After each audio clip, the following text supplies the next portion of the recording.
Well, you know, I've directed a million and one little short films and videos and stuff, and I've watched lots of directors over the years. It didn't really feel like my first time exactly. I do have a paternal sort of feeling for him because 20 years ago, when he was 12, we did a movie together called Angels in the Outfield. What Joseph has that I think is really special, aside from, you know, his innate ability, is that he knows like pretty much every bit of the film, how to make a movie. I mean, he's not the kind of guy who says to the cinematographer, let's go see what shot. He says, this is the shot I want. I've worked with some first-time directors who it really is kind of their first time doing anything.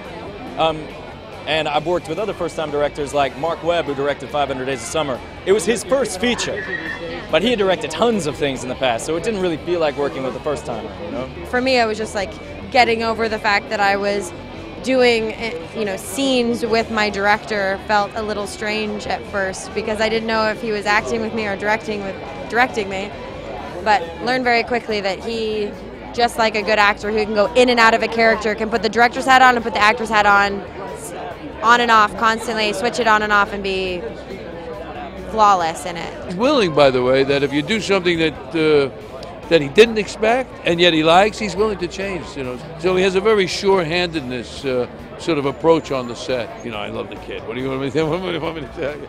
You know, and I already have the job, so it's not like I got to kiss up anymore, you know.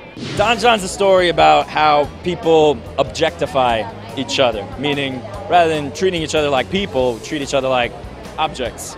And it's also a story about how media sort of can make that happen.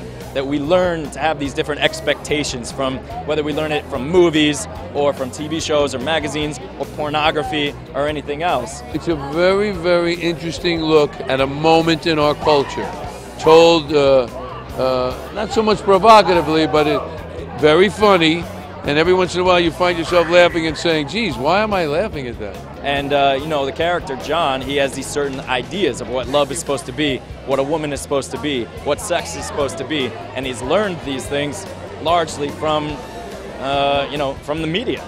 And frankly, the media puts forward some really unrealistic ideals, and they're not so healthy. And it doesn't really lead to good love or good sex if you try to compare yourself or your real life to these unrealistic, fictitious characters and situations.